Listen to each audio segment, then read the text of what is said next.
बिस्मिल्लाहिर्रहमानिर्रहीम। अस्सलाम वालेकुम दोस्तों, उम्मीद आप सब खैरवाफियत से होंगे। अंधेरों के काफले पार्ट 9।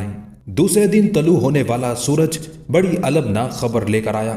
सुबह होते ही चंद सिपाही आए और शुजाउद्दीन कामरान को पकड़कर ले जाने लगे। सादिया खानम ने उनकी बहुत मिन्नत समाजत की। फिर कहीं जाकर सिपाहियों ने बताया कि उसके बेटे पर चोरी का इल्ज़ाम है। यह इल्ज़ाम इस कदर अजीब था कि सादिया खानम फरियाद तक ना कर सकी। बस हैरत से अपने बेटे को जाते हुए देखती रही, जिसे बीड़ियां पहनाकर बेदर्दी के साथ खींचा जा रहा था और जो इंतहाई तल्ख लहजे में चीख चीख कर कह रहा था कि मैं चोर नहीं हूं, मेरे खिलाफ साजिश की गई है। मोहल्ले के लोग अपने अपने घरों से बाहर निकल आए थे और कामरान को नफरत भरी नजरों से देख रहे थे। कुछ लोग उसकी बेगुनाही पर यकीन रखते थे मगर अपने होठों को जुम्बिश नहीं दे सकते थे। आमिराना निज़ाम की यही देन होती है कि जज्बे सीनों में तड़पते तड़पते मर जाते हैं लेकिन जबानों पर नहीं आते। फिर शुजाउद्दीन कामरान को अदालत में पेश कर दिया गया। जोर व शोर के साथ मुकदमा चला। नकली मुद्दई ने अपने मुजरिम को पहचान लिया। झूठी गवाहियां सामने आई और बिलाखिर कामरान को 2 साल की सजा सुना दी गई। सादिया खानम सरे अदालत चीखती रही कि उसका बेटा बेगुनाह है, मगर काजी की जो शहादतें दरकार थी वो उसे मिल चुकी थी। ज़ाहिर इंसाफ के तकाजे पूरे हो चुके थे, इसलिए कामरान को कैद खाने में डाल दिया गया। सादिया खानम जानती थी कि इस मंसूबे के पीछे किसके हाथ गर्दिश कर रहे हैं। कायम खान राजपूत ने एक बार फिर कामरान के जिस्म को नए अंदाज से तशद्दुद का निशाना बनाया था। वो हर कीमत पर अपने सरकश भांजे को यास्मीन के रास्ते से हटा देना चाहता था। उसके एक इशारे पर कामरान को कत्ल भी किया जा सकता था, मगर उस खुले तशद्दुद में कायम खान को अपनी रुसवाई का भी अंदेशा था, इसलिए वो बहुत दबीज पर्दों में कामरान से इंतकाम ले रहा था। सादिया खानम अपने भाई की उस वहशियाना कार्रवाई को समझ चुकी थी, लेकिन उसके पास कोई सबूत नहीं था। वो कई रातें बड़े कर्ब के आलम में जाग कर सोचती रही कि बेटे की बेगुनाही पर किसके सामने फरियाद करे। काजी अदालत ने उसे ये कहकर मायूस कर दिया था कि तमाम शहादतें कामरान को मुजरिम साबित कर रही हैं। फिर अचानक उन अंधेरों में रोशनी की एक किरण सी उभरी और सादिया खानम का डूबता हुआ दिल ठहर सा गया। उसने सुल्तान नासिरुद्दीन महमूद के अदलो इंसाफ और रहम दिली के बेशुमार वाक़यात सुने थे। उन्हीं वाक़यात की शोहरत ने सादिया खानम को भी सहारा दिया और उसकी उम्मीद बंध गई कि अगर किसी तरह वो सुल्तान की बारगाह तक पहुंच जाए तो कामरान को जिंदान की तारीकियों से निजात मिल सकती है। उस खुश आइन तसव्वुर ने सादिया खानम को मजीद एक रात सोने नहीं दिया। फिर जब तवील और अजियतनाक इंतजार के बाद सुबह हुई तो वो दीवानावार कसरे सफ़ेद तक बढ़ी। वो चाहती थी कि किसी तरह उसके हाथ एक बार जंजीर इंसाफ को छू ले और सुल्तान नासिरुद्दीन महमूद उस पर किए जाने वाले मजालिम की रोदाद सुन ले। मगर कायम खान राजपूत का मंसूबा अपनी जगह हर एतबार से मुकम्मल था। सादिया खानम कई माह तक शाही महल के दरवाजे पर पहुंचकर नाकाम और नामुराद वापस आती रही। उसने दरबानों से बड़े आजिजाना लहजे में दरख्वास्त की, मगर कोई दिल भी नहीं पिघला कि हर दिल पर कायम खान राजपूत के इक़्तिदार के पहरे थे। जब मजबूरियां अपनी इंतहा को पहुंच गई तो बेटे की मोहब्बत सादिया खानम को उस सफाक भाई के दरवाजे पर दोबारा ले गई जिसने अपने नफ्स की तस्कीन के लिए खून का एक एक रिश्ता तोड़ डाला था। कायम खान जानता था कि बहन उससे मिलने के लिए क्यों आई है। अपनी जफाकारियों को छुपाने की गरज से उसने सादिया खानम को घर के अंदर आने से रोक दिया। एक गमज़दा माँ और एक शिकस्ता जाँ बहन भाई के दरवाजे पर बहुत देर तक खड़ी रही, मगर मुहाफिजों ने उसे अंदर जाने की इजाज़त नहीं थी। शिद्दत इज़्तिराब में सादिया खानम ने कई बार सोचा कि वो चीख चीख कर तमाम लोगों को कायम खान की दास्तान का एक एक हर्फ सुना डाले, मगर अपने ही ख़ानदान की रुसवाई के खौफ से उसने ज़बान को इतनी सख्ती से दबा लिया कि होंठ खून देने लगे। महीने में एक बार सादिया खानम को बेटे से मिलने की इजाज़त दी जाती थी। कई मरतबा उसने कामरान से रोते हुए कहा, बेटे, शायद मेरे मुकद्दर में यही एक एजाज़ बाकी रह गया था कि राय नईमुद्दीन ज़ीशान के वारिस को चोर करार देकर कैद खाने के सपुर्द कर दिया जाए। कामरान अपनी माँ की दिल फिगार बातें सुनता रहता और फिर जब भी उसके होंठों को जुम्बिश होती तो बस एक ही जुमला दोहराता, माँ ज़रा दरे जिंदान खुलने तो दो, फिर आपका ये नाकारा बेटा अहले दुनिया के तमाम कर्ज उतार देगा। मैं देखूंगा कि कायम खान राजपूत कितने पर्दों में छुपेगा। वक्त का नश्तर तो आहनी दीवारों को भी काट देता है। असीरी के ज़माने में एक दिन एक नौजवान शुजाउद्दीन कामरान से मिलने के लिए आया। कुछ देर तक कामरान आने वाले को नहीं पहचान सका, मगर जब उसने अपने हाफजे पर जोर दिया तो मासी का एक धुंधला सा नक्श रोशन हो गया। वो नौजवान शुजाउद्दीन कामरान का हम मकतब था, मौलाना शमसुद्दीन मरहूम का होनहार शागिर्द, एक गरीब खानदान का लायक फर्जंद, एक तुर्क सिपाही का बेटा कमालुद्दीन अहमद। वो उम्र में शुजाउद्दीन कामरान से 2-3 साल बड़ा था, مولانا شمسالدین کمال احمد کو بہت عزیز رکھتے تھے۔ کمال مولانا کی درسگاہ کا سب سے ذہین طالب علم تھا۔ آج طویل عرصے کے بعد کامران نے اپنے بچپن کے ایک ساتھی کو دیکھا تھا۔ انتہائی ناسازگار فضا میں بھی کمال احمد کو دیکھ کر کامران کے ناراض چہرے پر زندگی کی تازگی اور شادابی کا رنگ ابھر آیا تھا۔ تم کیسے ہو کمال الدین احمد؟ کامران نے بچپن کی یادوں کا سہارا لے کر اسی معصوم اور سادہ لہجے میں سوال کیا۔ وقت بہت کم ہے میرے بھائی کامران، مگر مختصراً بتائے دیتا ہوں کہ استاد غرامی کے انتقال کے بعد میں اپنی تعلیم جاری رکھنے کے لیے ہانسی چلا گیا تھا۔ وہاں میرے کچھ رشتہ دار رہتے ہیں۔ چند روز پہلے دہلی آیا اور پھر تم سے ملنے تمہارے گھر گیا تو اس ناخوشگوار واقعے کی اطلاع ملی۔ کمال احمد، تمہیں یہاں آتے ہوئے شرم محسوس نہیں ہوئی؟ شجاع الدین کامران نے ایک چبھتا ہوا سوال کیا۔ میں تم سے پہلے کہہ چکا ہوں کہ میرے پاس وقت بہت کم ہے۔ تم نہیں جانتے کہ میں بڑی سفارشوں کے بعد تم تک پہنچا ہوں۔ مجھے ملاقات کے لیے چند لمحے دیے گئے ہیں۔ تمہیں خدا کا واسطہ ان لمحوں کو برباد نہ کرو اور یاد رکھو کہ دوستوں سے ملنے کے لیے کسی خاص مقام اور رعایت کا تعین نہیں کیا جاتا۔ میری نظر میں گھر اور قید خانہ دونوں برابر ہیں۔ میں صرف یہ کہنے کے لیے آیا ہوں کہ تم اپنے ماموں کے راستے سے ہٹ جاؤ۔ زندگی میں اور بھی خوبصورت راستے ہیں، قدم تو بڑھاؤ۔ بے شمار راہیں تمہارا استقبال کرنے کے لیے بے چین ہیں۔ ابھی کمال الدین احمد کے لہجے کی گونج باقی تھی کہ کامران کی غضبناک آواز ابھری۔ تو آخر تم بھی قائم خان راجپوت کے نمائندے نکلے؟ واپس لوٹ جاؤ کمال الدین احمد، میں تمہاری شکل بھی دیکھنا نہیں چاہتا۔ تم مولانا شمس الدین کے شاگرد ہو، مجھے یقین نہیں آتا۔ شجاع الدین کامران غصے سے کانپنے لگا تھا۔ میں مولانا شمس الدین ہی کا شاگرد ہوں اور مجھے اس نسبت پر فخر بھی ہے، نوجوان کمال الدین احمد نے کسی اشتعال کے بغیر کہا۔ میں کس کا نمائندہ ہوں اسے جانے دو، تم بس اتنا سمجھ لو کہ میں نے یہاں آنے سے پہلے تمہاری والدہ محترمہ سے ملاقات کی تھی۔ وہ تمہارے اندازے سے کہیں زیادہ غمزدہ ہیں۔ انہیں مزید کوئی دکھ نہ پہنچاؤ کہ اس طرح تمہاری دنیا بھی خراب ہو جائے گی اور آخرت بھی۔ وہ جس طرح کہتی ہیں اسے کسی حجت کے بغیر مان لو۔ قائم خان راجپوت کی حویلی میں دنیا کا بہترین خزانہ بھی پوشیدہ ہو تو اسے ٹھوکر مار دو کہ تمہاری ماں کی یہی مرضی ہے۔ میں اپنے سینے میں کسی خزانے کی ہوس نہیں رکھتا۔ کامران مشتعل ہونے کے سبب کمال احمد کی بات سمجھنے سے عاجز تھا۔ میں نے مثال دینے کے لیے خزانے کا لفظ استعمال کیا تھا، کمال الدین احمد نے اپنی بات کی وضاحت کرتے ہوئے کہا۔ کامران، اپنی زندگی خراب نہ کرو کہ تمہارے خلاف اٹھنے والے بہت طاقتور ہیں۔ میں جانتا ہوں کہ تم مجرم نہیں ہو، مگر عدالت نے اہل دنیا کو جو داستان سنائی ہے اس نے تمہیں ایک داغدار انسان بنا دیا ہے۔ میں کسی کے سامنے اپنی پارسائی کا بھی دعویٰ نہیں کرتا۔ اب میں ان تمام داغوں کو اپنے بدن پر سجا کر پاکیزہ کرداروں کی محفل میں جاؤں گا۔ مجھے نصیحتیں مت کرو کہ میری سماعت بہت زخم خوردہ ہے۔ تمہیں میری بربادیوں کا ماتم کرنے کی بجائے سلطان ناصر الدین محمود کو مبارکباد پیش کرنا چاہیے کہ اس کی مملکت عدل و انصاف سے بھر گئی ہے۔ سلطان پر الزام تراشی نہ کرو کہ وہ ایک شریف النفس انسان ہے۔ کمال الدین احمد نے کامران کے ذہن پر چھائے ہوئے غبار کو صاف کرنے کی کوشش کی۔ انہیں کیا خبر کہ کرسی انصاف پر بیٹھنے والوں نے اپنے نفس کی غلامی اختیار کر لی ہے؟ پھر عدالت کی بنیاد کیوں ڈالی تھی اور کرسی انصاف کو کیوں سجایا تھا؟ کامران کے غصے میں کوئی کمی واقع نہیں ہوئی تھی۔ اگر اسلام کے نام پر بھی یہی ظلم روا رکھنا تھا تو پھر برہمنوں کی حکومت میں کیا خرابی تھی؟ عدالتوں کی جگہ مذبح خانے کھول دیے ہوتے۔ اچھوت نہ سہی، مسلمان سہی، انسان کو قتل ہونا ہے، قتل ہوتا رہے گا۔ کامران کے سوچنے کا انداز مکمل طور پر باغیانہ تھا۔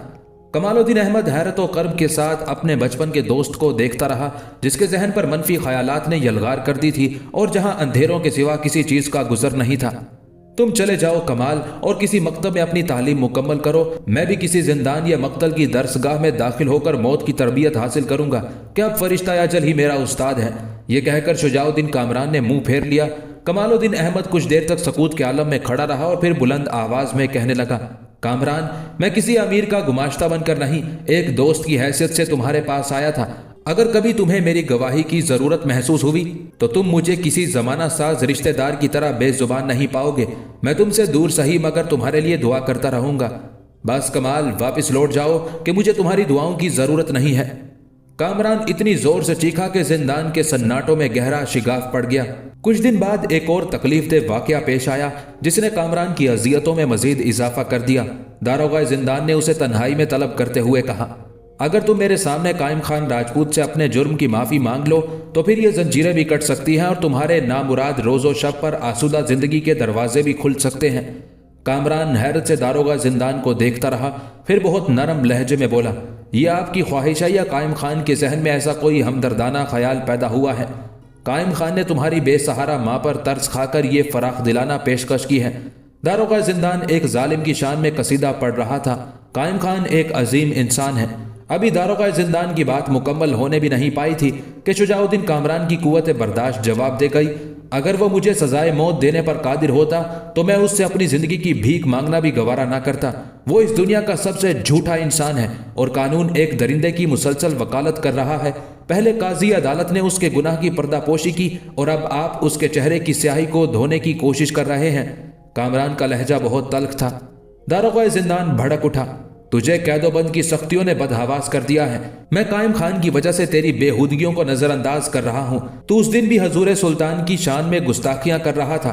اگر میں چاہوں تو تجھے ناصر الدین محمود کے سامنے پیش کر کے تیری زندگی کا قضیہ ہی ختم کرا سکتا ہوں۔ تو جانتا ہے کہ والی ہند پر الزام تراشی کے جرم کی سزا موت کے سوا کچھ نہیں۔ داروغہ زندان نے کمال الدین احمد سے ملاقات کا ذکر کرتے ہوئے کہا، میں تو خدا سے چاہتا ہوں کہ میری زندگی میں وہ مبارک دن آئے جب میرے ہاتھوں اور سلطان ناصر الدین محمود کا گریبان، پھر میں ان سے پوچھوں کہ آپ کے سایہ کرم میں کیسے کیسے بے ضمیر پرورش پا رہے ہیں۔ شجاع الدین کامران کو زندان کے اندھیرے بھی خوف زدہ نہیں کر سکے تھے اور وہ اسی بے باک لہجے میں گفتگو کر رہا تھا جو اس کی فطرت کی خاص پہچان تھا۔ داروغہ زندان کامران کو سلطان ناصر الدین محمود کے سامنے پیش نہیں کر سکتا تھا کہ اس طرح اس بے قصور نوجوان کو انصاف مل جاتا اور قائم خان راجپوت کا منصوبہ ناکام ہو جاتا۔ وہ تو محض ایک شاطرانہ دھمکی تھی جس سے متاثر ہو کر شجاع الدین کامران گھٹنے بھی ٹیک سکتا تھا، مگر داروغہ زندان کو اندازہ نہیں تھا کہ یہ 22-23 سالہ نوجوان کس قدر سرکش فطرت کا مالک ہے۔ بالآخر قید خانے کے منتظم اعلیٰ نے اپنی جھوٹی انا کو برقرار رکھنے کے لیے شجاع الدین کامران کو مزید دھمکیاں دی، مگر جب ایک سربکف راجپوت زادے نے ظلم و ناانصافی کے مطالبات ماننے سے انکار کر دیا تو داروغہ زندان تشدد پر اتر آیا اور پھر کامران کے جسم پر اس انداز سے مشق ستم کی گئی کہ وہ زخموں کی تاب نہ لاتے ہوئے بے ہوش ہو گیا۔ پھر داروغہ زندان نے اپنے ظلم کے واضح نشانات کو چھپانے کے لیے سعدیہ خانم اور کامران کی ملاقات پر بھی پابندی لگا دی۔ نہ کوئی وکیل، نہ کوئی ترجمان، نہ کوئی مشفق، نہ کوئی مہربان۔ وقت کے آہنی گنبد میں ایک بیوہ کی کمزور آواز کون سنتا؟ 2 سال تک اپنی ناکردہ گناہی کی سزا پانے کے بعد کامران قید خانے سے باہر آیا تو سعدیہ خانم دروازے پر بیٹے کی منتظر تھی۔ اس نے دیوانہ وار آگے بڑھ کر کامران کو سینے سے لگایا اور اس کے پتھر جیسے چہرے کو دونوں ہاتھوں کے درمیان لے کر دیکھنے لگی۔ بیٹے، یہ کیسے نشانات ہیں؟ جب تجھے حوالہ زندان کیا گیا تھا تو اس وقت تیرا چہرہ بے داغ تھا، پھر یہ سب کچھ کیسے ہو گیا؟ آخر مجھے 1 سال تک تجھ سے دور کیوں رکھا گیا؟ شجاع الدین کامران وہاں خاموش رہا، لیکن گھر آ کر اس نے سعدیہ خانم کو داروغہ زندان سے ہونے والی گفتگو اور بعد کے تمام واقعات تفصیل سے سنا ڈالے۔ اس نے اپنی سنگ دلی کو چھپانے کے لیے آپ پر ملاقات کے دروازے بند کر دیے۔ پتہ نہیں اس نے ایسا کیوں کیا۔ ایک مجبور و غمزدہ ماں اگر اپنے بیٹے کے جسم پر کچھ نئے زخموں کے نشانات دیکھ بھی لیتی تو اس سے کیا فرق پڑتا؟ خوف زدہ تو ان سے ہوا جاتا ہے جن کے ہاتھوں میں طاقت ہوتی ہے۔ نحیف و نزار لوگوں سے ڈرنا ہی کیا کہ ان کی آوازیں اپنے گھر کی 4 دیواری سے باہر نہیں جاتی۔ میرے جذباتی بیٹے، کاش تو اس حقیقت کو سمجھ لیتا کہ طاقت کے بغیر اس دنیا میں سانس لینا کتنا دشوار ہے۔ تیرے پاس نہ قلم کی طاقت ہے اور نہ تلوار کی، پھر تو کس بنیاد پر ستم گروں کا مقابلہ کرنے چلا ہے؟ سعدیہ خانم نے کامران کو راہ راست پر لانے کی ایک اور کوشش کی۔ شجاع الدین کامران کچھ دیر خاموش بیٹھا رہا، پھر آہستہ آہستہ اس کے چہرے پر تناؤ کی کیفیت پیدا ہونے لگی۔ ہاں ماں، اب میں طاقت حاصل کروں گا، پھر قائم خان راجپوت سے مار کا آرائی ہوگی۔ نہیں بیٹے، انتقام کا یہ غبار تیرے دل و دماغ کو زنگ آلود بنا دے گا۔ سعدیہ خانم کامران کی حالت دیکھ کر گھبرا گئی۔ اس کا پرانا مرض دوبارہ ابھر آیا تھا۔ تو قائم خان سے انتقام لینے کے لیے زندہ نہیں رہے گا۔ تجھے اپنے بزرگوں کا کھویا ہوا وقار بحال کرنا ہے۔ تیرا دادا شہید تھا اور تیرا باپ ملک و ملت کا وفادار۔ تو شہادت کے راستے پر جائے گا یا وفاداری کی شاہراہ پر؟ قائم خان کی کمینگی کا جواب یہ ہے کہ تو عظمت و بلندی کا مینار بن جا، کہ پھر تجھے دیکھتے ہوئے ان کی گردنیں کج ہو جائیں اور آنکھیں پتھرا جائیں۔ اب شجاع الدین کامران طاقت حاصل کرنے کے لیے شاہی فوج میں شمولیت اختیار کرنا چاہتا تھا۔ ہزاروں دشواریوں کے بعد وہ فوج کے اعلیٰ افسروں تک رسائی حاصل کرنے میں کامیاب ہوا، مگر یہاں بھی گردش تقدیر اس کے تعاقب میں تھی۔ فوجی افسر کامران کے مضبوط جسم اور دراز کامتی سے متاثر ہو چلے تھے، لیکن قائم خان راجپوت کی درپردہ سازشوں نے ایک بار پھر اس کے مستقبل پر سیاہی پھیر دی۔ فوجی افسروں کو بتایا گیا کہ شجاع الدین کامران کا باپ رائے نعیم الدین ذیشان حکومت کا غدار تھا اور اسی لیے اسے موت کی سزا دی گئی تھی۔ فوجی افسروں نے کامران سے جواب طلب کیا تو اس نے پرجوش لہجے میں کہا، میں شہیدوں اور وفاداروں کی اولاد ہوں۔ فوجی افسر کامران کے دعوے کا مفہوم سمجھ گئے اور انہیں اس کی بے گناہی کا یقین آ گیا۔ मकतूल राय नईमुद्दीन को सुल्तान अल्तमश की बेटी रजिया सुल्ताना की हिमायत में अपनी जान का नजराना पेश करना पड़ा था। वो एक सियासी जंग थी। फौजी अफसरों ने उस हकीकत को पूरी सच्चाई के साथ महसूस किया। शायद उसकी एक वजह यह भी थी कि उस वक्त सुल्तान अल्तमश का लड़का सुल्तान नासिरुद्दीन महमूद बरसरे इक़्तिदार था। इसलिए फौजी ओहदेदारों ने कामरान के बाप की कुर्बानी को गद्दारी से ताबीर नहीं किया, बल्कि अपने सामने खड़े हुए नौजवान को सताइशी नजरों से देखा। कामरान अपनी पहली फतह के करीब पहुंच चुका था, मगर अचानक किसी खुफिया हाथ ने बिसाते जिंदगी को एक बार फिर उलट दिया।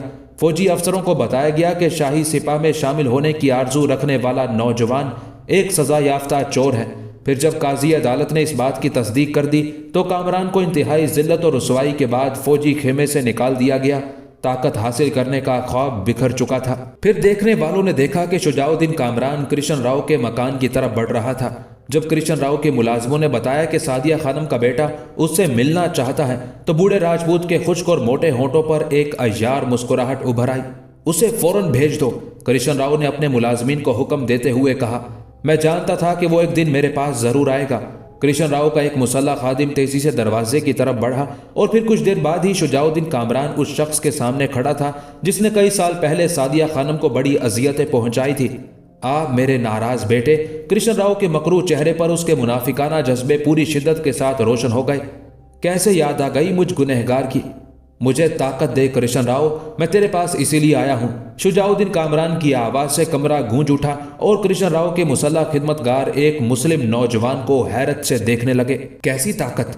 शुजाउद्दीन कामरान की बात सुनकर कृष्ण राव भी चौंक उठा था और उसके चेहरे पर उभरने वाली फातिहाना मुस्कुराहट कुछ देर के लिए मादूम हो गई थी। वही ताकत जो मेरे दुश्मनों से मेरे जख्मों का हिसाब तलब कर सके। कामरान ने इंतहाई तुंदो तेज लहजे में कहा। बैठ जा, मेरे खानदान की रूठी हुई निशानी। कृष्ण राव पूरी तरह संभल चुका था। उसने अपने खिदमतगारों को आंख के इशारे से बाहर जाने के लिए कहा और जब मुकम्मल तन्हाई हो गई तो बूढ़ा राजपूत दोबारा कामरान से मुखातिब हुआ। मैं तो एक थका हुआ बुत परस्त हूं। कृष्ण राव की आवाज बहुत ज्यादा सर थी। पत्थर के मुजस्मों का पुजारी अहले ईमान को किस तरह ताकत दे सकता है। मुझे समझने की कोशिश कर मेरे बच्चे। बुढ़ापे में तो मेरी अकल भी मफलूज होकर रह गई है। कृष्ण राव की अय्यारियां कई जावियों से शुजाउद्दीन कामरान के गिर्द हिसार खींच रही थी। कृष्ण राव, बहुत जमाना हुआ कि मेरी माँ ने तेरी इमदाद कबूल करने से इनकार कर दिया था, मगर अब वक्त बदल चुका है और मैं तेरी तरफ हाथ बढ़ा रहा हूँ। ला अपना हाथ मेरे हाथ में दे कि आज मुझे तेरी शदीद जरूरत है। कामरान की हैसियत बज़ाहिर एक भिखारी की सी थी, मगर चेहरे पर राजपूतों का वही नस्ली जलाल रोशन था और जबान में वही सख्ती थी जो किसी हुक्मरान कौम के लहजे का इजहार करती है। कैसी मदद, मैं अभी तक कुछ नहीं समझा। कृष्ण राव अपने तमाम तर तजर्बे के साथ ये उलझी हुई बाजी खेल रहा था। कामरान ने मुख्तसरन अपने मामू कायम खान राजपूत के जुल्म तशद्दुद का जिक्र किया, मगर यास्मीन खानम का हवाला नहीं आने दिया। कृष्ण राव खामोशी से एक बरगश्ता नौजवान की रौदादे जिंदगी सुनता रहा, फिर बड़े सफाकाना लहजे में बोला। तेरा दादा इस्लाम के नाम पर बुत परस्तों के हाथों मारा गया और तेरे बाप को इस्लाम के दावेदारों ने कत्ल कर दिया। तेरी माँ नए मजहब को दिल से लगाए हुए दर दर भटक रही है और तू अपने हम मजहबों के जोरो जफा का शिकार होकर एक बुत परस्त के दरवाजे पर हाथ फैलाए खड़ा है। आखिर तुझे इस्लाम ने क्या दिया? मैंने बहुत दिन पहले तेरी माँ से भी यही सवाल किया था और वो मेरे मुंह पर थूक कर चली गई थी। आज मैं तेरे सामने भी वही सवाल दोहराता हूँ। अगर तू मुझे मुतमईन कर दे तो यकीन कर कि तुझ पर बेपनाह ताकतों के दरवाजे खुल जाएंगे। मैं तेरे दस्तों बाजू को नए अंदाज से तराशूंगा। फिर तेरा हाथ कायम खान के हलकुम पर होगा और वो तुझसे अपनी जिंदगी की भीख मांग रहा होगा। मुझे इस्लाम से कोई शिकायत नहीं, इसके बाज मानने वालों से गिला है। शुजाउद्दीन कामरान के वही तेवर थे। कृष्ण राव, मजहब और अकीदत की बात ना करके वो इंसान का सबसे नाजुक मसला है। गुर्बत और इफलास भी इस जज्बे को फरोख्त करने पर मजबूर नहीं कर सकते। मैं तेरे पास अपना मजहब बेचने नहीं आया हूँ। मुझे कायम खान राजपूत से लड़ने के लिए सोने की तलवार दे। ये सौदा इतना आसान नहीं राय नईमुद्दीन जिशान के जज्बाती बेटे। अब कृष्ण राव अपने असली रंग में जाहिर होने लगा। तिजारत की बात करता है तो तुझे बाजार के मिजाज को समझना होगा। मैं यकीनन इस काबिल हूं कि तुझे सोने की क्या हीरे जवाहरात से मुरस्सा तलवार भी दे सकता हूं, मगर उसके बदले में तू मुझे क्या देगा? कृष्ण राव ने एक आसान सा सवाल किया था, मगर उसका जवाब बहुत मुश्किल था। शुजाउद्दीन कामरान कुछ देर तक उलझता रहा और फिर एक तवील जहनी कशमकश के बाद कहने लगा, मैं तुझे अपने मजहब के सिवा सब कुछ दे सकता हूं। कामरान के लहजे में शिकस्तगी की बजाय तमकनत थी, जोश था। मैं तुझे अपने तवाना बाजू दे सकता हूं, तेरी मजदूरी कर सकता हूं, मगर गुलामी नहीं। कृष्ण राव उस पेशकश के बारे में सोचने लगा, फिर मुस्कुराते हुए बोला, सोने की तलवार से तेरी क्या मुराद है? मैं फनून सिपागरी से नावाकिफ हूं, कामरान ने वजाहत करते हुए कहा। मैंने शाही अफवाज में शामिल होने की कोशिश की थी और सुल्तान नासिरुद्दीन महमूद के आला फौजी अफसरों ने मुझे मुंतखब भी कर लिया था, मगर कायम खान की गवाही ने मेरे आबरूमंदाना मुस्तकबिल पर ऐसी लकीर खींच दी कि मेरा खून भी उसे साफ नहीं कर सकता। शुजाउद्दीन कामरान हालात को समझे बगैर अपने जज्बात का गुबार धोने की कोशिश कर रहा था। मैं चाहता हूं कि शमशीर जनी की तरबियत हासिल करूं और जब मेरे बाजुओं में काट पैदा हो जाए तो मैं कायम खान का पूरा जिस्म जख्मों से भर दूं और उसका चेहरा स्याह करके दहली के एक एक कूचे में फिराऊं और इस शहर के बसने वाले एक एक फर्द को बताऊं कि ये वो शख्स है जिसने अपने खून के साथ बेवफाई की और जिसने चंद सिक्कों के लिए दरबार शाही में भिखारियों की तरह हाथ फैला दिए। शुजाउद्दीन कामरान बरसों की सुलगती हुई आग को बुझाने की कोशिश कर रहा था। मुझे अपनी जिंदगी के इस अहम तरीन फैसले तक पहुंचने के लिए कुछ वक्त दरकार होगा। आखिर कृष्ण राव ने कुछ सोचते हुए जवाब दिया। वक्त? कामरान सर से पांव तक एक सवाल बनकर रह गया। तुझे कितना वक्त दरकार होगा कृष्ण राव? क्या तू सोचते सोचते कई माह गुजार देगा जबकि मुझ पर एक एक लम्हा गिरा है? शुजाउद्दीन कामरान एक बरके तपा की तरह बेकरार नजर आ रहा था। बस एक रात, कृष्ण राव ने संजीदगी इख्तियार करते हुए कहा। आज रात के अंधेरे में मेरा जहन किसी नतीजे पर पहुंच जाएगा। हो सकता है कि आने वाली सुबह तेरे लिए नई जिंदगी का पैगाम लेकर आए। कृष्ण राव बहुत मोहतात लहजे में बोल रहा था। एक रात का फासला बहुत ज्यादा है कृष्ण राव। कामरान का पेचोताब नाकाबिले बयान था। हो सकता है कि इस दौरान मेरे कदम किसी नए रास्ते पर चले जाएं और यह भी हो सकता है कि कायम खान राजपूत मुझे हलाक कर डाले। मैं नहीं चाहता कि इंतकाम से पहले एक कमजोर जानवर की मौत मार दिया जाऊं। मुझे आजमाइश में ना डाल कृष्ण राव, मेरे पास वक्त बहुत कम है। मुझे तेरे हाथों में तलवार देने पर कोई एतराज नहीं है। अभी और इसी वक्त मेरे एक इशारे पर फौलाद के टुकड़ों का अंबार लगाया जा सकता है, मगर ये सारे टुकड़े उस वक्त तक बेजान हैं जब तक इनके पीछे कोई मुनज़्ज़म मंसूबा मौजूद ना हो। कृष्ण राव एक एक लफ्ज पर जोर देकर बोल रहा था। कायम खान राजपूत की दुश्मनी इतनी आसान नहीं। वह हुकूमत का एक बाअसर आदमी है।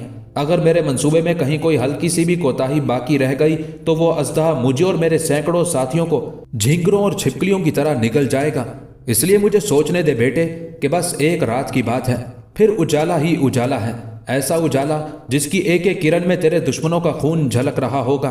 कृष्ण राव का निफाक अपने अरूज पर था। शुजाउद्दीन कामरान लाजवाब होकर रह गया। फिर जब वो वापस जाने लगा तो कृष्ण राव ने अपने मोतमदे खास रामा राव को आवाज दी। रामा राव दरवाजे पर खड़ा था। अपने आका की आवाज सुनते ही अंदर दाखिल हुआ और सवालिया नजरों से कृष्ण राव की तरफ देखने लगा। रामा राव 50-55 साल का एक दराज कामत राजपूत था। कुशादा सीना, मजबूत बाजू, चौड़ी पेशानी, घनी मूछें, बड़ी बड़ी स्याह आंखें और तांबे की तरह दहकती हुई सुर्ख रंगत ने उसे एक बारोब इंसान बना दिया था। महाराज ने मुझे किस लिए याद फरमाया है? रामा राव ने बड़े अदब के साथ सवाल किया था। रामा राव, ये हमारा रूठा हुआ बेटा है शुजाउद्दीन कामरान। कृष्ण राव ने बड़ी अय्यारी के साथ कामरान का तारुफ कराते हुए कहा। इसके बाप दादा हमलावर मुसलमानों की ताकत के सैलाब में बह गए। ये उस काफिले का एक भटका हुआ मुसाफिर है जिसे अमीर कारवां ने सिसक सिसक कर मरने के लिए रास्ते में छोड़ दिया है। इसके बड़ों ने बाहर से आने वाले कजाकों के हाथ पुरखों का धर्म बेच दिया, मगर ये बड़े घाटे का सौदा था। बाप के खून से इसी के हम मजहबों ने अपनी शमशीरों की प्यास बुझा ली और बेवा माँ पर इस्लाम के नाम लेवाओं ने अपने घरों के दरवाजे बंद कर दिए। अजीजों ने इस तरह मुंह मोड़ा के पलट कर एक बार भी नहीं देखा। बेचारी ने मेहनत और मजदूरी करके इसे जवान किया तो हकीकी मामू कायम खान राजपूत इसकी जान का दुश्मन हो गया। न जाने दुखों का ये कैसा सिलसिला है कि कहीं खत्म ही नहीं होता। अभी कृष्ण राव कुछ और कहता कि अचानक कामरान दरमियान में बोल उठा। कृष्ण राव, मेरे बुजुर्गों का जिक्र ना छेड़ के ये सौदा सिर्फ तेरे और मेरे बीच तय हुआ है। कामरान का लहजा बहुत तल्ख था। क्या तू मेरी बर्बादियों की तशहीर करके मुझे अपने आदमियों के सामने रुसवा करना चाहता है? तेरी यह हरकत कारोबारी शराइत के खिलाफ है। मैंने तेरे हाथ सिर्फ अपनी जिस्मानी मुशक्कत फरोख्त की है। मैं अपने जाती मसाइल में किसी किस्म की मुदाखलत बर्दाश्त नहीं करता। नहीं मेरे बेटे, मैं तेरी तहकीर नहीं कर रहा हूँ। कृष्ण राव कामरान के चेहरे पर बरहमी का रंग देखकर अचानक पलट गया था। रामा राव हमारा खास आदमी है।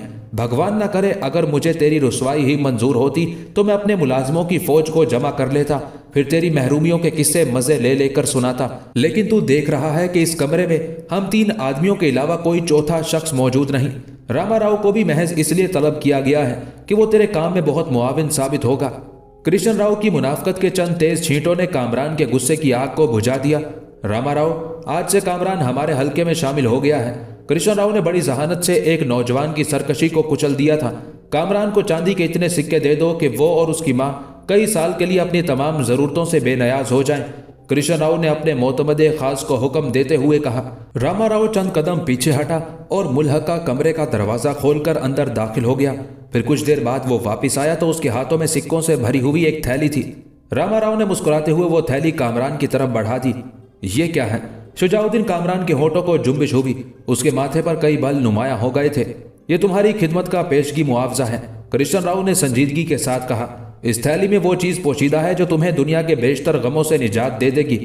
अभी मैंने कोई मजदूरी नहीं की, पर यह मुआवजा कैसे कबूल कर लूं? शुजाउद्दीन कामरान थैली की तरफ हाथ बढ़ाते हुए झिझक रहा था। यह मुआवजा नहीं। कृष्ण राव बहुत देर के बाद मुस्कुराया। यह हमारी ताजराना दोस्ती की पहली नजर है, रिश्तों को उस्तवार करने के लिए पहला तोहफा है। इसके बाद हम और करीब होंगे, इसके बाद हम और करीब आएंगे। फिर तेरे घर पर सोने के सिक्कों की बारिश होगी। शुजाउद्दीन कामरान हैरत और सकूत के आलम में खड़ा रहा। यह सोचने का वक्त नहीं, कृष्ण राव ने पुरजोश अंदाज में कहा। तुम लोगों को सोचने की बहुत आदत है और इसी सोच ने तेरे बाप को हलाकत की मंजिल तक पहुंचा दिया।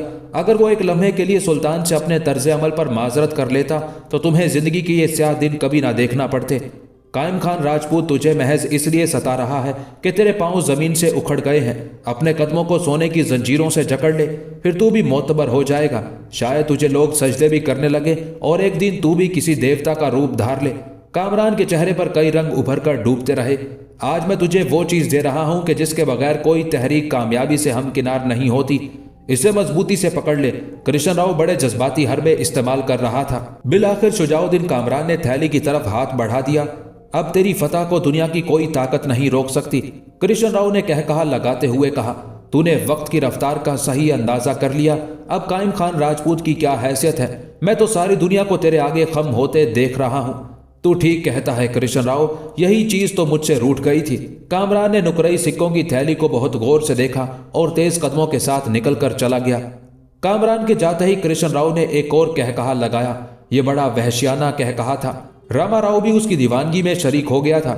आज मैं बहुत खुश हूं रामा, बहुत खुश, तेरे अंदाजे से भी ज्यादा खुश, कृष्ण राव हज़ियानी लहजे में बोल रहा था। आज मेरे बदतरीन दुश्मन का बेटा मुझसे अपनी जिंदगी की भीख मांगने आया था और मैंने उसके फैले हुए दामन में चांदी के चंद टुकड़े डाल दिए। यह कहकर उसने सादिया खानम के साथ पेश आने वाला पूरा वाकया तफसील से सुना दिया। प्रभु, यह आपकी बड़ी फतह है, रामा ने उसके घुटनों को हाथ लगाते हुए कहा। इसकी मां ने मुझे बड़े दुख दिए हैं रामा। यह कहते कहते कृष्ण राव का बूढ़ा जिस्म कांपने लगा। रामा राव अपने आका की हालत देखकर घबरा गया। हमारे लिए आपका जीवन बहुत कीमती है। उसके साथ ही रामा राव मुल्हका कमरे की तरफ भागा। फिर जब वो वापस आया तो उसके हाथ में सोने की एक मुनक्कश सुराही थी जिस पर जगह जगह कीमती पत्थर जगमगा रहे थे। रामा राव ने सोने के प्याले में शराब भरी और अपने मालिक की तरफ बढ़ाते हुए बोला, प्रभु थोड़ी सी मदिरा पी ले कि इसके चंद घूंट आपके मन में भड़कती हुई अग्नि को बुझा देंगे। वेद ने कहा है कि ये क्रोध आपके लिए बड़ा नुकसानदेह है। कृष्ण राव जिसकी उम्र 70 साल से तजावज कर चुकी थी, अपने खिदमतगार रामा राव के उस एहसास जिम्मेदारी से बहुत खुश हुआ और शराब के भरे हुए प्याले को एक ही सांस में पी गया। कुछ देर तक खामोश बैठा रहा, फिर आहिस्ता आहिस्ता कहने लगा, रामा, मैं हर उस हिंदू से इंतकाम लूंगा जो अपने मजहब को छोड़कर मुसलमान हो गया है, मगर मेरा पहला हदफ वो लोग होंगे जो मेरे रिश्तेदार हैं और रिश्तेदारों में सरे फहरिस्त इस औरत का नाम है जो आजकल सादिया खानम कहलाती है और जिसे अपने अकेले खुदा पर बड़ा नाज है। कृष्ण राव का लहजा बहुत धीमा था मगर लफ्जों के दरमियान इंतकाम की आग उसी शिद्दत से भड़क रही थी। रामा, मेरा बदला लेने का ढंग बड़ा अनोखा होगा। सादिया खानम सोच भी नहीं सकती कि मैं उसे किस तरह अजियत पहुंचाऊंगा। कामरान अपने मामू को नीचा दिखाने के लिए बेकरार है मगर मजबूरियां उसके हाथों को उठने नहीं देती। वो मुफलिस और बेसहारा है। मेरी दौलत उसके हाथों को इतना दराज कर देगी कि वो बहुत आसानी के साथ कायम खान के गिरेबान तक पहुंच जाएंगे। कृष्ण राव शराब के नशे से सरशार होकर अपने मंसूबे को बेनकाब कर रहा था। अगर कामरान कायम खान को हलाक करने में कामयाब हो गया तो यह हमारी दोहरी फतह होगी। कायम खान की लाश कब्र में उतार दी जाएगी और कामरान को कत्ल के जुर्म में दार पर खींच दिया जाएगा। फिर कृष्ण राव अचानक वहशियों की मानिंद हंसने लगा। फिर सादिया खानम की गिरियाओजारी काबिले दीद होगी। कोई नहीं जानता रामा कि क्या हशर उठेगा और कैसा मातम बरपा होगा, बस देवता ही जानते हैं। रामा राव अपने आका की जहानत को पहले भी तस्लीम करता था मगर आज तो बूढ़े राजपूत का जहन उन रास्तों पर सफर कर रहा था जहां से गुजरने के बारे में कोई आम इंसान सोच भी नहीं सकता था। महाराज, एक बार फिर रामा राव घुटनों के बल झुक गया। इसमें कोई शक नहीं कि आप ही हिंदू धर्म के रक्षक हैं। मैं बड़े बड़े पुजारियों को देख रहा हूं कि वो क्रांति के बाद अपने अपने घरों में बेखबरी की नींद सो रहे हैं। बस एक आप हैं कि अकेले जाग रहे हैं, और ये गम आपको एक पल के लिए भी सोने नहीं देता। रामा राव अपने आका की तारीफ में जमीन और आसमान के फासले कम करने की कोशिश कर रहा था। कृष्ण राव ने खुमार आलूद आंखों से अपने वफादार खादिम की तरफ देखा और लड़खड़ाती हुई आवाज में बोला, आखिर तू क्या कहना चाहता है रामा? मैं भगवान से आपके जीवन के लिए मजीद 1000 साल की भीख मांगता हूँ। रामा राव कुछ और खम हो गया था। अभी हम बहुत दिन जिंदा रहेंगे रामा, मगर तू इतना फिक्रमंद क्यों है? कृष्ण राव ने चौंक कर पूछा। कहीं वो नौजवान मलीच कायम खान पर हमला करते हुए पकड़ा ना जाए और फिर उसकी जबान कांपने लगे। इससे क्या फर्क पड़ता है रामा? किसी के हाथ कांपे या जबान, हमारा कोई कुछ नहीं बिगाड़ सकता। कृष्ण राव हर खतरे से बेनियाज नजर आ रहा था। वो कह सकता है कि कायम खान पर हमला करने की ताकत आपने उसे बख्शी थी। रामा राव के लहजे से तशवीश का इजहार हो रहा था। नहीं रामा, हरगिज नहीं। कृष्ण राव इस तरह हंसा जैसे वो सारी दुनिया का मजाक उड़ा रहा हो। क्या तू समझता है कि हम कामरान के हालात से बेखबर हैं? हमारी आंखें हर वक्त अपने दुश्मनों का ताक़ुब करती रहती हैं। हमें मालूम है कि वो एक सजा याफ्ता मुजरिम है, फिर कौन उसकी बातों पर एतबार करेगा? ठीक है प्रभु, बड़ों की बातें बड़े ही जाने। रामा राव ने सर झुका दिया। मैं तो महाराज का सेवक हूँ, कुछ कहने की सलाहियत नहीं रखता। फिर भी आपको कुछ हो गया तो दिल्ली के सारे हिंदू यतीम हो जाएंगे। कुछ नहीं होगा रामा, हमें कुछ नहीं होगा। अब शराब के असर से कृष्ण राव झूमने लगा था। हम उस वक्त तक जिंदा रहेंगे जब तक राम राज वापिस नहीं आ जाएगा। भगवान करे ऐसा ही हो। रामा राव सीधा हुआ और शराब का दूसरा प्याला भरने लगा। ऐसा ही होगा, कृष्ण राव लहराया। बस अब राजनीति का जिक्र छोड़ दे और कुछ ऐशो इशरत की बातें कर। जानता हूं प्रभु, अब रात भी गहरी होती जा रही है। रामा राव अपने आका को शराब का प्याला देने के बाद खड़ा हो गया। पुजारी राम स्वरूप कहाँ है? कृष्ण राव ने सवाल किया। वो कई दिन से हमारे सलाम के लिए नहीं आया। रामा राव अपने आका का इशारा समझ चुका था, मगर जबान से कुछ नहीं बोला। अब हम रात्रि पूजा करेंगे, कृष्ण राव ने वाज़े अल्फाज में अपना मकसद बयान करते हुए कहा। दुनिया तो यही समझती है कि कृष्ण राव रात की इबादत करना चाहता है, मगर मंदिर का पुजारी राम स्वरूप और रामा राव ही जानते थे कि ये बूढ़ा राजपूत शब के अंधेरे में क्या करता है। कृष्ण राव का मामूल था कि वो शाम होते ही अपनी तवीलो अरीज हवेली के एक जमींदोज कमरे में जी भर के शराब पीता था और फिर तमाम अहले खाना के सामने ये कहकर मंदिर चला जाता था कि वो सूरज निकलने तक भगवान की पूजा करेगा। दिल्ली के हिंदुओं का एक बड़ा हल्का कृष्ण राव को देवताओं का इंतहाई अकीदतमंद समझता था। बेशुमार लोगों के ख्याल में वो सुरमायादार होते हुए भी सन्यासी था और अपनी जिंदगी के आखिरी अय्याम का एक एक लम्हा भगवान के चरणों में गुजार रहा था। अब उन्हें ये खौफनाक राज कौन बताता कि कृष्ण राव मंदिर में दाखिल होकर शिव के मुजस्मे के आगे झुक जाता, फिर पुजारी राम स्वरूप मंदिर का दरवाजा बंद कर देता। मंदिर के चंद खिदमतगार यही समझते कि कृष्ण राव शिव की पूजा कर रहा है, मगर वो हवस का बंदा मंदिर के जेरे जमीन बने हुए उस हिस्से में चला जाता जहां कई आरास्ता कमरे थे और उन कमरों में खूबसूरत देवदासियां रहती थी। कृष्ण राव रात भर देवदासियों के दरमियान रहकर शुगले मय नोशी करता, इश्क व मोहब्बत में डूबे हुए गीत सुनता और नौजवान पुजारियों के होशरुबा रक्स देखता। फिर सुबह के करीब मंदिर से निकलकर दरियाए जमुना के घाट पर गुसल करता और सैकड़ों हिंदुओं के सामने पंडितों के भजन सुनता। उसके बाद घर वापस आकर अपने सूदखोरी के कारोबार में मशगूल हो जाता।